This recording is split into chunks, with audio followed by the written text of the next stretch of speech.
Pokémon Horizons episode 68 just aired, marking the beginning of the brand new Rayquaza Rising story arc. This episode was fire, with one scene in particular being one of my favourites in the whole series, so let's review it right here, right now. The episode started with Rayquaza, the history teacher, telling Liko and Roy to head to Kitakami because there, a teacher called Briar is researching Terapagos. So yeah, they decide to head there. I like that Rayquaza suggested this, dude. The new and improved Brave Olivine Airship arrives, fully repaired. Liko and Roy's Pokémon reunite with all the Pokémon on the ship. I really loved Freed's Charizard hugging Crocalor and being proud of him for evolving. Such a cute bond, man. I also really loved Chansey as a healer being proud of Hattrem for evolving as another healer. Little bonding scenes like this make the Pokémon feel like proper characters, you know, I really like it, man. Liko, Roy and Dot then reunite with all the Rising Volt Tacklers, and they're happy to be together again and to get back on track with their journey. And then we got the insane, crazy, incredible brand new opening theme. I made a whole video talking about that the other day, so go check it out. There were a lot of amazing plot reveals, dude. The next morning, Liko and her Pokémon wake up in their bed on the Brave Olivine, and man, it feels good to be back in this era of the anime again. The airship is such a nice and homely setting, you know? Liko, Roy and Dot watch a Dragonite flying by the ship, and I know there's gonna be a few crazies out there claiming it's Ash's Dragonite or something, but I really feel like this was just to show the excitement of our heroes being up in the air again and seeing the beauty in it. This scene felt really good to me. It made Dragonite feel special again, like it was in the early seasons of the anime. So our heroes then go on a tour around the airship to see all the new improvements. And yeah, there's improvements to the airship's engine furnace to speed up the ship, improvements to the medical equipment, a new and refurbished kitchen, and Murdoch even has some new companions, 3 Tatsugiri. And in the funniest and most in-character scene of all time, Crocalor thinks they're sushi, so he only goes and tries and eat them, dude. Wow, Crocalor really hasn't changed at all after evolving, huh? I love that, man. Luckily the Tatsugiri stopped Crocalor themselves. These 3 little sushi dragon are so adorable and quirky, I love them. And also, can I just say, it's really cool seeing the Rising Volt Tacklers have been growing too while they were away during the Terastal debut story arc. Seeing that Murdoch met 3 new Pokémon and became a team with them is really awesome, man. It makes it feel like the world is still alive and changing and growing outside of Liko, Roy and Dot's adventures on screen. It makes me think with excitement about what Ash and all of his friends have been doing this entire time, because their journeys are still continuing too right now. Good stuff, dude. Then Liko, Roy and Dot find a big red button, and Freed tells them it's a self-destruct button, dude. It will detonate the entire airship in the sky if it's pressed. And you won't believe what happened after. Tinkertink, being the little chaos gremlin that she is, presses the button. The whole airship goes up in flames. I'm just kidding, it's not actually a self-destruct button. We don't know what it does because Freed is keeping it a secret and Captain Pikachu is guarding it, but Roy is so mean, he's losing his mind with curiosity, wanting to know what happens if he presses it. He's really real for that, dude. Later on, our heroes are on the battlefield with their Pokémon, and we see Crocalor walking around on 4 legs like a real crocodile, simultaneously adorable and a little bit cursed. Freed gives Liko the ancient Pokeballs back with Lucius's Pokémon in them, and they declare it's time for their search for Rayquaza, Entei, and Kleavor to continue. But suddenly Terapagos calls Lucius's Lapras, Moltres, and Arboliva out of their Pokeballs. It's really dope to see them all again, man, but unexpectedly Lapras wants to battle Dot and Quaxwell, Moltres wants to battle Roy and Crocalor, and Arboliva wants to battle Liko and Florigato. Our heroes and their Pokemon are shocked, but you see, the 6 heroes want to test the newfound skill and power of our heroes after all their training. Liko, Roy, and Dot know they probably can't win against those absolute units, but they'll give it a go anyway. They want to show how strong they've become, you know? And man, I don't know if it was intentional from the very beginning for the 3 of Lucius's Pokémon to be Grass, Water, and Fire type, but I really love how the writers set this up. Each of the 3 ancient Pokémon are matching the typing of Liko, Roy, and Dot's starter Pokémon. It's gonna make for some really cool battles. So, Liko vs Arboliva is on the airship, Roy vs Moltres is on the ground, Dot vs Lapras is on the coast, and the other Rising Volt Tacklers are watching and cheering them on, as are all the Pokémon from the airship too. The battles begin with Florigato using Quick Attack, dodging Arboliva's attacks, and then using Magical Leaf, but Arboliva blocks it easily with her own Magical Leaf. Crocalor is a little scared of Moltres, understandably so, I would be too, but Roy cheers him on. Moltres uses Fiery Wrath and Crocalor fails to counter it with Stomping Tantrum. However, when Moltres then uses Air Slash, Crocalor does have the power to destroy it with Flamethrower, which is pretty dope, dude. Meanwhile, Lapras tries Surf, but Quaxwell dodges it over and over with his funky dancing sidesteps, and Lapras then begins spamming Ice Beam, but Quaxwell continues dodging it over and over and over by dancing. It's really cool to see that Quaxwell's dancing that side of of his personality has a part in his battling, dude. It makes me really want to see an episode where Dot and Quaxwell meet Tierno and his Pokemon. The dance-offs would go crazy, bro. Meanwhile, within a flurry of endless magical leafs, Floragato has managed to attach her yo-yo to Arboliva's arm, the same strategy she used against Grusha and Roy. Then Floragato swings up with Acrobat, hitting Arboliva in the face really hard, and then what I really love is that the writers remembered that Arboliva's ability is Seed Sower, which summons grassy terrain upon taking damage. So yeah, that happens and it's pretty dope. Meanwhile, Crocalor is trying not to be blown away by Moltres' Hurricane. The little crocodile swims up through the air, which is so cute and so funny, and then he hits Moltres really hard with a super effective disarming voice. Great job, Roy, I'm proud of you. Meanwhile, Quaxwell skis on the ice really fast and hits a Lapras in the mouth with a powerful low kick, and bro, I just know that busted Lapras's jaw real good, because the low kick does more damage depending on how heavy the opponent is, and Lapras is an absolutely huge Titan Pokemon, bruh. He's gonna need surgery on that, I reckon. So yeah, it's super awesome that Liko, Roy and Dot all managed to get super big hits on Lucius's Pokemon. Really goes to show how much they've developed as skilled trainers at the Naranha Academy in Paldea. I'm proud of them, man, they really did beat the weakling allegations. Then at the exact same time, Liko, Roy and Dot all terastalized their Pokemon to the amazement of everyone else. Floragato uses Magical Leaf, Crocalor uses Flame Charge, Quaxwell uses Aqua Step, resulting in 3 massive explosions. Brother, did Tinkertink hit the self-destruct button again? So yeah, after the smoke clears, all 3 of the ancient Pokemon are completely unfazed. They took like no damage from any of it. Liko, Roy and Dot are shocked, but then Lucius's Pokemon unexpectedly return themselves to their Pokeballs, ending the battle early. Dude, I am so glad that the 6 heroes were the unstoppable, undefeatable beasts that they should have been in this episode. Don't get me wrong, I'm really proud of Liko, Roy and Dot for getting stronger, but it would have been so dumb if they actually defeated or nearly defeated Lucius's Pokemon here. Lucius's Pokemon should be on another level of sheer power, dude, and I'm glad the writers agree. All Moltres, Lapras and Arboliva wanted to see was how strong our heroes have become, and I love that, dude. So yeah, Liko, Roy and Dot are thankful and are happy that they grew so strong, and Freed compliments them all too, and then they vow that it's time to find Lucius's Kleavor, Entei and Rayquaza. Then later on, Dot, as Nidothing, announces to her audience that her Quaxley has evolved, and guess who's watching the live stream, dude? It's only Nidothing's biggest fan ever, Zir. Bro, finally, Zir and Conia are back. It feels like they've barely been around for like a year now. But yeah, they're still as funny as ever, bickering with each other, with Conia watching videos of Sprigatito, and obviously Zir watching videos of Nidothing. But then bro, Amethio arrives. You know, the same Amethio who we last saw being fired from the Explorers, having his entire world crumble down around him. He storms past Zir and Conia, the devastation clear on his face. And yeah, he says how he's been fired from the Explorers. However, to my complete shock, Zir and Conia are standing by Amethio fully. Rather than giving up on him, they tell him there's still stuff he can do, you know, even without the Explorers. He shouldn't just give up.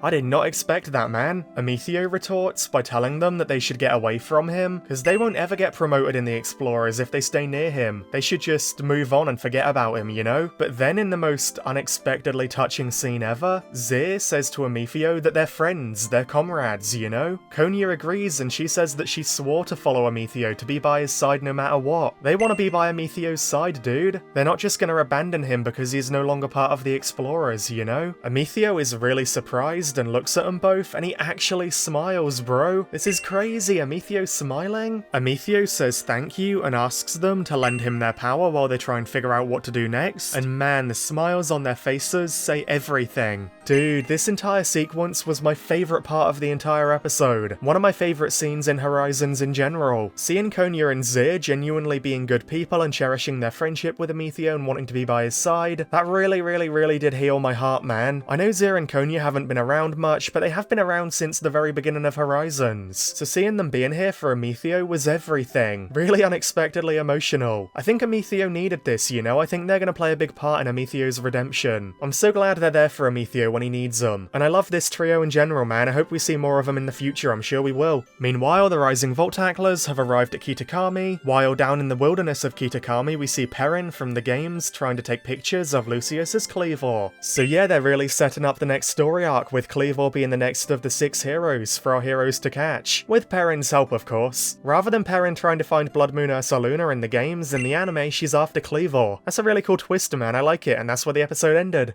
Okay, so I spoke a ton throughout my review about all my thoughts on everything already, so I won't speak for too much longer, but overall I enjoyed it, you know? Although the battles between Liko, Roy and the 6 heroes weren't like crazy or anything, they did do the job. I'm glad our heroes got to show how much they've grown in front of everyone, and seeing them settle into the airship again and reuniting with everyone was great too. And realistically, the main purpose of this episode was to reintroduce all the characters and storylines from before the Terastal debut arc. A lot of new people started the show during that story arc, so it's good that this episode really got things back on track and explained everything well. It reintroduced all the characters and their roles and the airship and Lucius's Pokémon and storyline, so yeah, it did a great job of recapping everything without being a recap episode. And yeah, the Amethio and Perrin stuff is obviously incredible too. Let me know your thoughts on the episode below, and be sure to like and subscribe if you enjoyed. That would really help me out a lot, dude. Join our Discord server if you haven't already, and on that note, thank you all so much for watching, and best wishes until we meet again.